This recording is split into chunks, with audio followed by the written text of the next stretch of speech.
So we have an interesting one today. I came across this Openchatspodcast episode.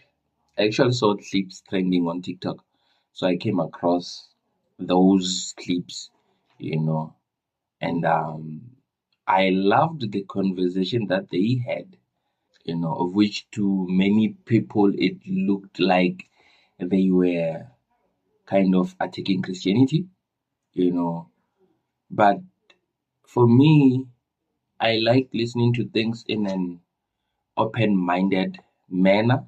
So I sat down and listened to the whole episode. I hope I will react to some parts of it because there's a part where they're talking about King James. I would wanna look at that part, but today I want us to look at this part. So, in the early Christians, we had a movement that was derived from Christianity, and this is called Gnosticism, right? These are the Gnostics. I truly believe that Lucifer was a feminine energy. Lucifer in the Bible is described as beautiful, the most beautiful. Because we all know, right, what happened in the Garden of Eden was sex. It was sex, right? Yeah. And So as we get onto the video, please do me a favor, like, comment, share. Let's make sure that this channel grow. I believe I'm also like back for good, but please make sure that this channel grow. So like, comment, share, subscribe. Yeah. So, in the early Christians, we had a movement that was derived from Christianity, and this is called Gnosticism, right? These are the Gnostics. These people basically believed in the feminine energy, which is Sophia. That's a lie. Gnosticism was not derived from Christianity, right? However, it emerged in the 2nd century. And the word Gnosticism, it is an umbrella term for a mix of Greek philosophy. So ancient paganism, Judaism, Eastern traditions, just to name a few, they all fell under Gnosticism. So in the 1st century, when Christianity was on the rise, Gnosticism was also on the rise. Not that it was derived from Christianity, no. Sophia means knowledge in Greek, right? So what these people believed is that, yes, there is a divine God, and he's presented as masculine. Can we all agree that God is presented as masculine? Yes. He is the father, right? The king, right? Yeah. Gnosticism basically says to counteract that there was a feminine energy known as Sophia. The Sophia she's talking about in Gnosticism, I'm not sure if it's in Gnosticism, but what I know is that Sophia is the personification of divine wisdom. She's a celestial being whose independent actions accidentally caused the creation of this material world. In simple terms, Sophia was a feminist, and this feminist acted so independently that she accidentally created the world we live in. How do I say that? Yes, the world we live in. So this means that the trees, the sun, the rocks, everything that you see when you walk around, the creation of this world was made by accident. By who? By the independent actions of this feminist called Sophia. So in Gnosticism, there was this figure called Sophia. She was in fact one of the gods. In fact, if you go to Google, you'll be told that she was the last of the gods. She was like a last born. However, bringing it to the association of Lucifer is another thing. Because now, when we go to Lucifer, Lucifer is not presented as a feminine energy. The Bible speaks about Lucifer as a he. Right? So we can't take one statement which says he was beautiful and say, yeah, this is proof that he was a woman or he was feminine or he was female. No. And this is why I got to the premise that I truly believe that Lucifer was a feminine energy.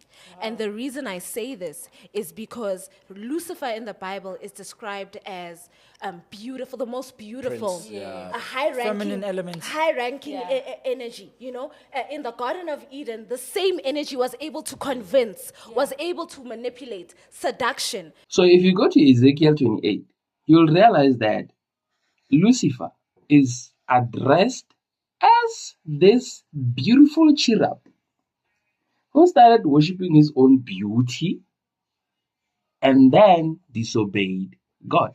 But we cannot take that part where we are told that he was beautiful, he was a beautiful cherub, and say, yeah, Lucifer was a woman.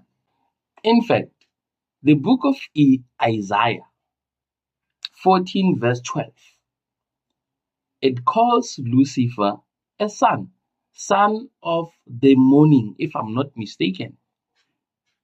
When you go to the book of Revelation 12, the Bible speaks about Lucifer or Satan as he, his, and him. So we have more verses that prove that Lucifer was male.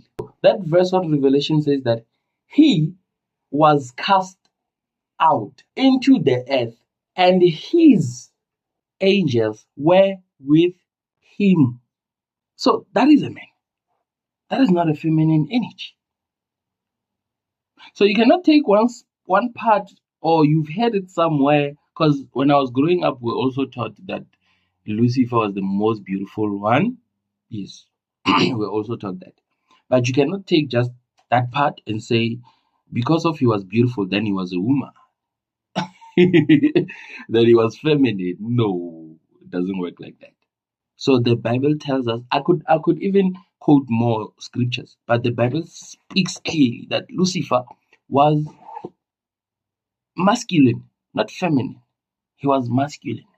Because we all know, right, what happened in the Garden of Eden was sex. It was sex, right? Yeah. And, but come on, Chief. Okay, anyways, the apple.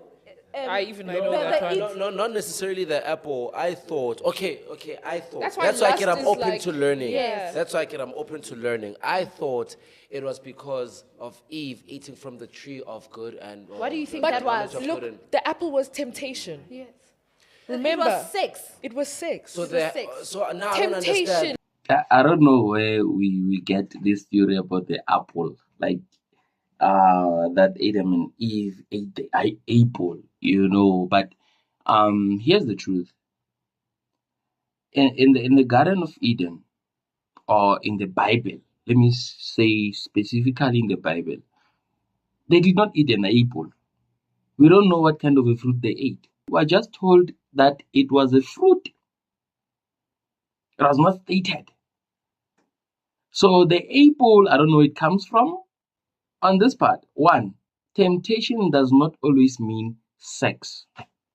I can be tempted to eat meat. I can be tempted to go to a place I'm not supposed to go. I can be tempted to drink alcohol. So temptation does not really mean sex. Two, the Bible describes a very much physical garden. It's not metaphorical. If you look at, I think it's on Genesis 3. This issue, I think it's on Genesis 3.